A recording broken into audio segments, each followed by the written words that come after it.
Welcome students, in this class we are going to talk about conservation law. Now what is conservation law and why is it so important?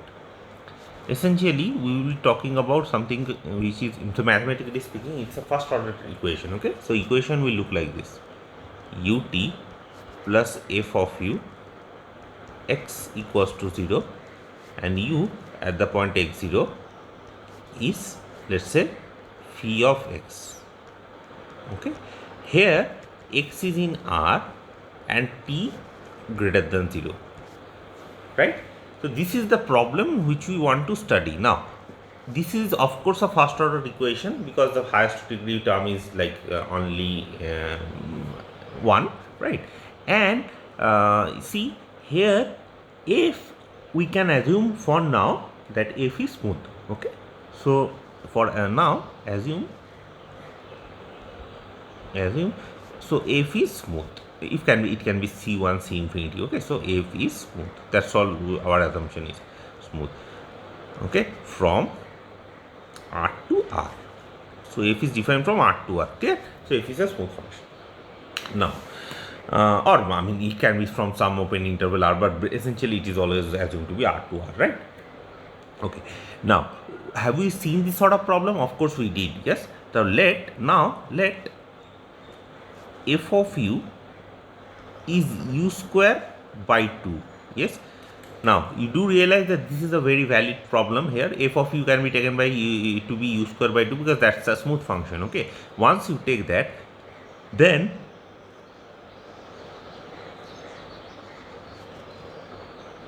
one becomes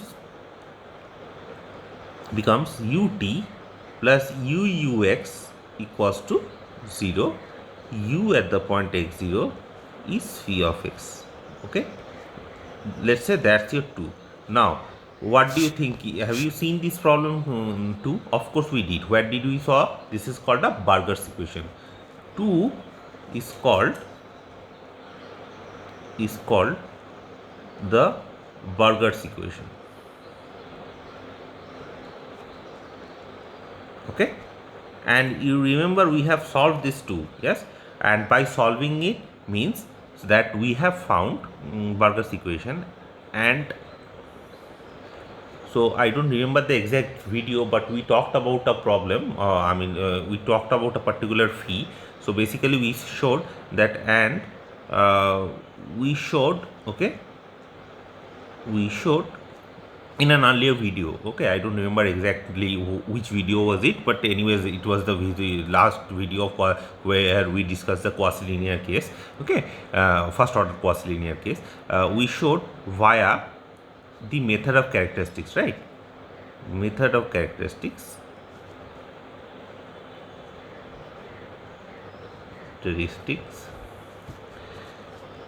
that 2 admits a solution.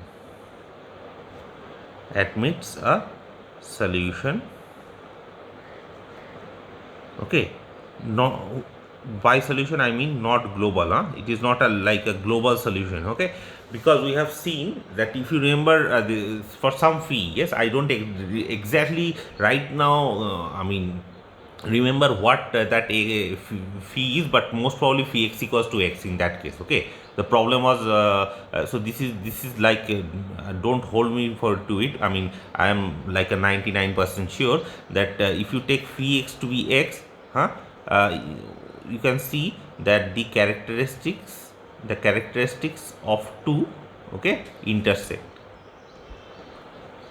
Yes, as far as I remember. Otherwise you have to work it out. Okay, but probably I did phi x equals to x only that case. Okay, and you can see that the characteristic intersect. What happens when the characteristic intersect? The points where the characteristic intersect, you can no longer define the solution, right? That's what we learned.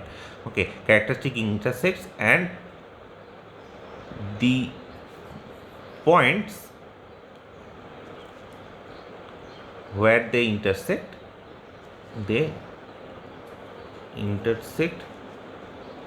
one can no longer define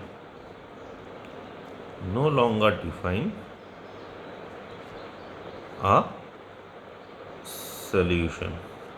Okay, so let us understand again what I am trying to do, so it becomes very clear what we will do it right now. Okay, if you take this example, fu to be u square by 2, one turns out to be our familiar equation, which is a Burger's equation. So this is an example of a quasi-linear PDE, right? First order PD. Clear? Quasi-linear first order PD.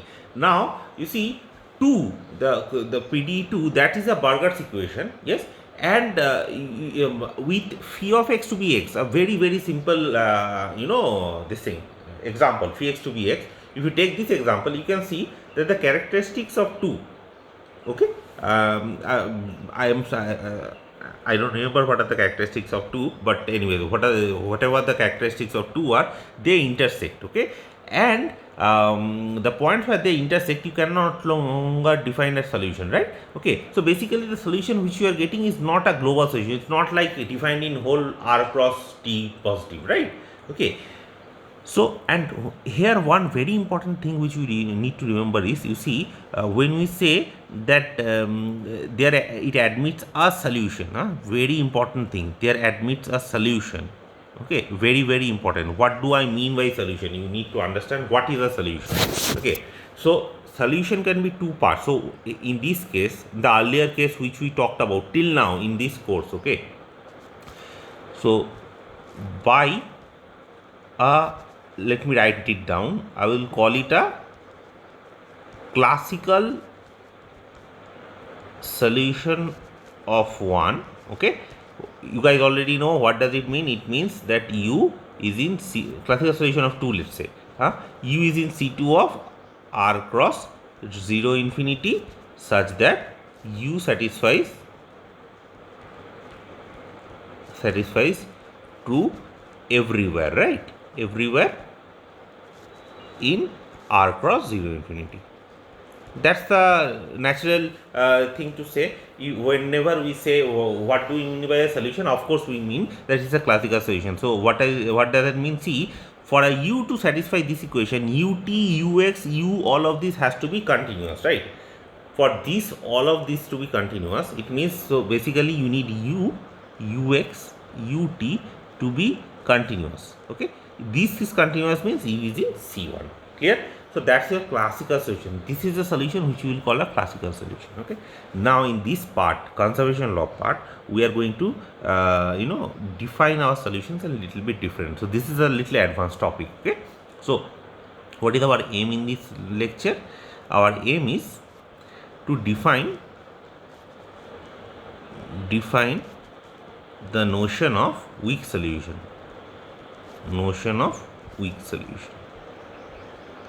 Okay, so the first question is, why do we need the notion of weak solution? Because you do realize, why do we need a new concept? Because this is just the same kind of idea, because classical solutions are most often than not very easy to derive. You understand what I'm trying to say? Classical solutions are not very easy to derive, which we will just look at it right now. Okay, but by first defining what's a weak solution.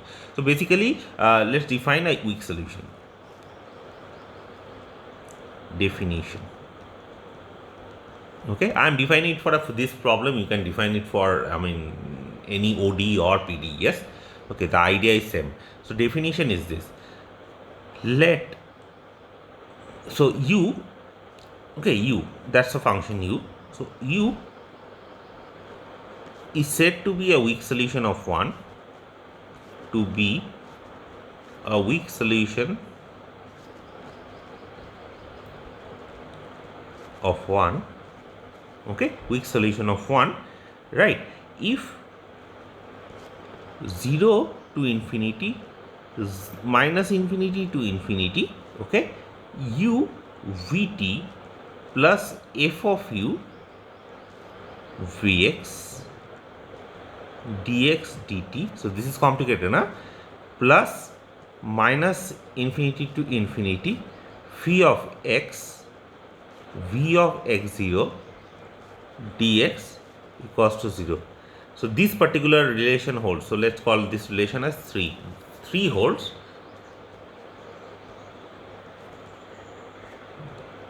for all v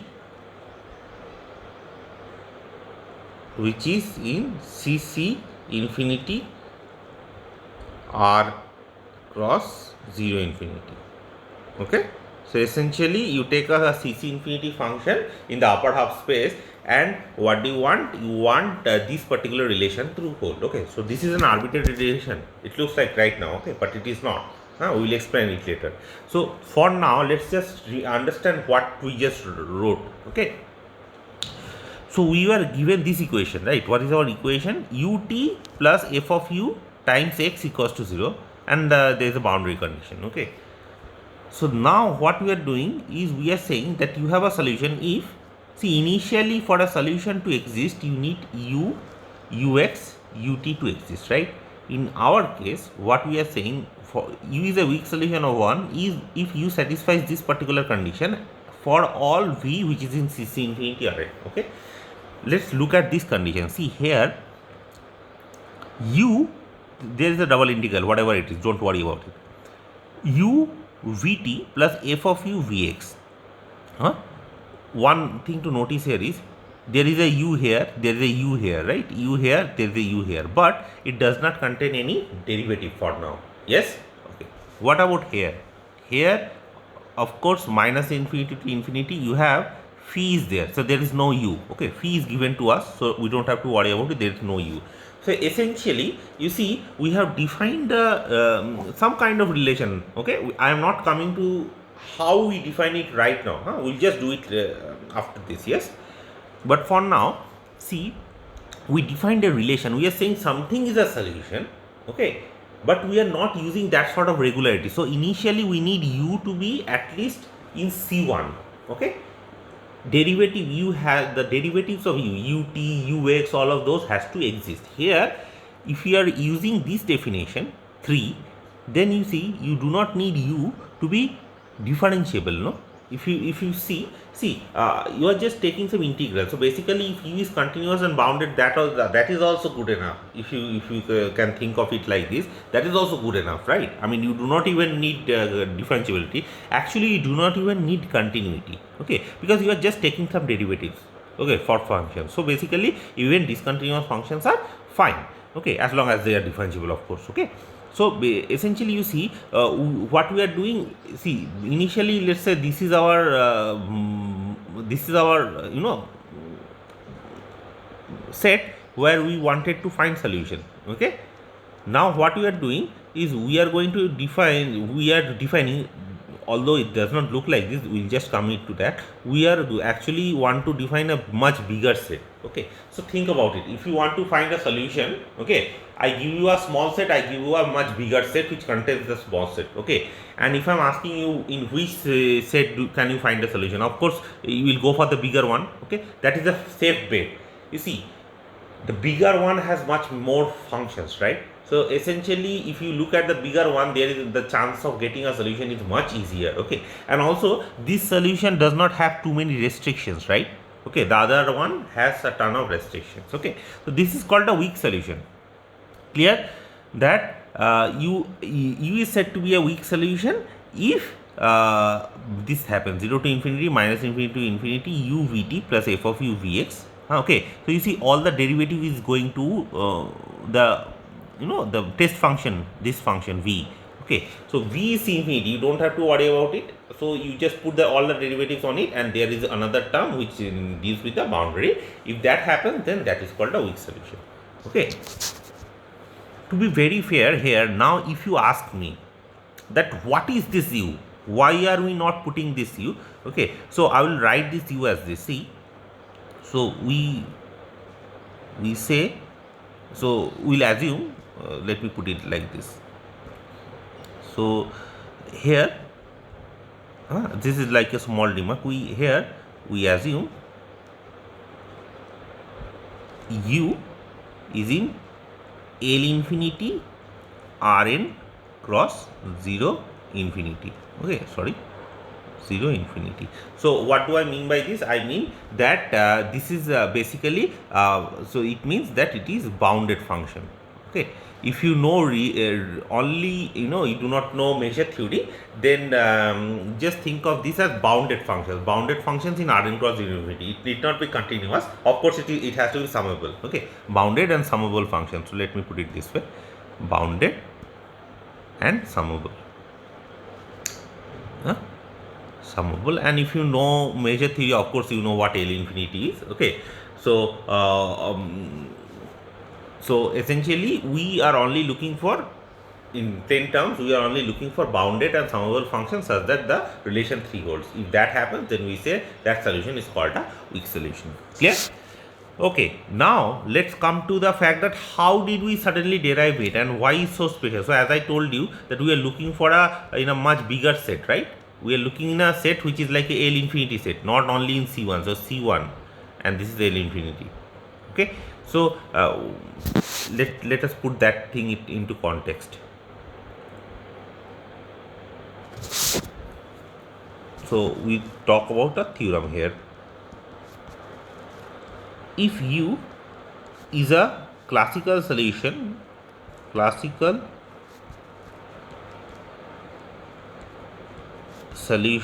of 1, okay, then U is a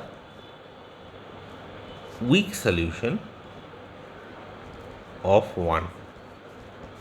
Okay, so what does it mean? It means that if you, let's say that so what is the relation between weak and classical solution? So it says that, of course, if you can find a weak solution, if you can find a classical solution, okay, I am not specifying how you find it. Of course you can find a classical solution by using method of characteristic in some parts. Okay, so let's just assume that you have found a classical solution. Okay, that will actually instantly imply that that's a weak solution. Okay, now that is what we need to prove. Okay, and that is how you will also understand how this formulation of weak solution is coming. Okay, so let's say that, let's look at the proof of this thing. So of course by classical solution, what do I mean? I mean U is in C1, right? Okay, and what U does is it does ut of xt plus f of u of xt, okay, with respect to x, that is equals to 0 for t greater than equals 0, and u at the point x0 is phi of x. Clear? And it is phi of x. Clear? So let's write it like a 4. This happens for all x in R and t greater than 0. Clear? Okay, for every point you have this, there is a u which does this. Okay, now of course we are taking f to be smooth function, so you can break this also up, which will give you by chain rule f prime. So if you break it up, or equivalently this also means that this is this ut of xt plus f prime. If you f is a R2R function, by chain rule f prime of u of xt, okay, and then you have ux of xt, okay, is equals to 0. So that also you can write it, and u at the point x0 is phi of x. If you want, you can write it like this, okay, but this is just for your information, we don't need it. Okay, okay, now see, once the 4 is true, then assume let f you have a v which is like a c infinity of r cross 0 infinity. Clear? So we are just assuming a function which is a c infinity function, okay, with a compact support. What does it mean? It means that v is equivalent to 0, okay, outside some compact set. And where is this compact set? It is in this r cross 0 infinity, okay, in r cross 0 infinity. Clear? Okay, let we assume it is a smooth function with something like this. Okay, now if it happens, then I will multiply v with this particular term. Okay, so if you multiply it, you see ut plus f of u times x, okay, multiplied by v, integrate it between x running from minus infinity to infinity, t running from 0 to infinity. Clear? This is equals to 0. Okay, so that is there. Now once this is there, I can use integration by parts here. Integration by parts. Clear? Okay, and of course I can change the this order of the integrals also. Okay, so by using integration by parts and Fubini if you want. Okay, I am not quite sure whether you guys know Fubini or not. Otherwise, whatever you know how you change your integral, we are using that you know, how do I put it, formula. Okay, so once you do that, what happens is, let's look at the first expression. Okay, 0, so minus infinity to infinity, 0 to infinity ut v. Okay, that can be written like this, no? 0 to minus infinity to infinity, 0 to infinity u vt d t dx. Okay, I can write it like this, integration by parts. Okay, but there is a boundary term. If you remember, there is a boundary term. Okay, what is the boundary term? Plus the boundary term is minus infinity to infinity. Okay, u and v. So let me write it like this, u v. Okay, t, so 0 to infinity dx. So t, I'm just putting t equals to 0 to infinity dx, right? So u is xt, v of xt from 0 to infinity, and t running between 0 to infinity dx. So that is the first term. Plus let's look at the second term. Here also for the second term, it is 0 to infinity, okay, minus infinity to infinity. This derivative can be dropped in v. So f of u times vx, okay, dx dt. Okay, if I do that, but there is a boundary term here again, 0 to infinity minus infinity. Oh, okay, so the boundary term here will be f of u times v, okay, between minus infinity to infinity and dt, that is equals to 0. Clear? This is just integration by parts in one dimension. I'm not doing anything. So one by one. Okay, first of all this expression and then for this expression. Clear? Okay, so once I do that, let's understand what is happening here. Okay, what is happening here? See, f evaluated at u at, so basically if you break this up, this particular term will look like this, no? F of u of x comma t, okay, this kind of thing, times v of x comma t. Now this is evaluated for x is minus infinity to x equals to plus infinity, right? Okay, now you see, the thing is, I don't know what u does at the infinity. Okay, that is not our case, but the thing is, I know that v has a compact support outside. You know, it has a compact support. So basically v0 outside a compact set. Okay, so basically for x equals to plus infinity minus infinity, if you go to plus infinity minus infinity, what happens is this term goes to 0, right? So v is essentially 0 at plus or minus infinity. Okay, as x goes to infinity, of course it has a compact support. Okay, of course it is 0. So basically this term is gone. I hope this is clear. V has a compact support means v0 outside some compact set, right? So of course, as x, if you evaluate x between minus infinity to infinity, okay, x between minus infinity to infinity, v is going to be 0. So this particular term has no contribution in our case. Okay, now here let's look at this boundary term. This boundary term, if you break it up, it will be like this: u restricted to u at the point xt, v at the point xt, okay, evaluated at 0 infinity. So this is t equals to 0 and t equals to infinity. Clear? If you put t equals to infinity in this thing, of course this again v at I mean as t goes to infinity goes to 0, because again v is a compact support function. So after, you know, after a bounded set it is essentially 0. So if you take t towards infinity, that's going to be 0. So you don't have to worry about it anymore. So essentially one part of this is 0. So you are only left out with v evaluated at t equals to 0. This is evaluated t equals to 0. The v might be there, okay, t equals to 0, but at infinity is not there. So basically that particular term is there, so with a negative term, negative sign. Clear? Okay. Okay, so let's just put all of this together and write it down properly. Therefore what happens is it becomes 0 to infinity, infinity to minus infinity to infinity, okay, u vt plus f of u vx dx dt plus minus infinity to infinity phi of x. Okay, why phi of x? Because you see minus u, so u at the point x0, t equals to 0 x0, and v at the point x0, right?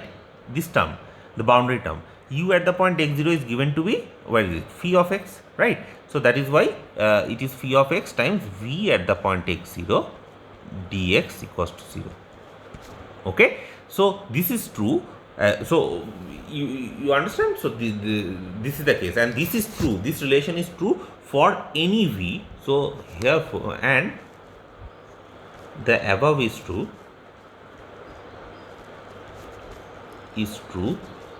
for any v in C infinity of Rn cross 0 infinity.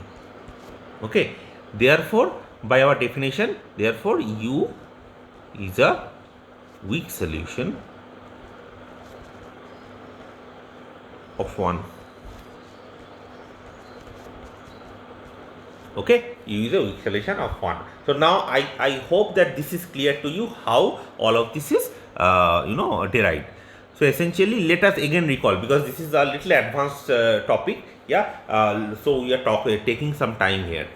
See, u first of all is a classical solution, means C1 solution, so it has to satisfy the equation at every point. Please remember this thing, very important. The first thing is this: whenever you are talking about a classical solution has to satisfy the equation at every point xt in the domain wherever you are working, right? For every point, very important.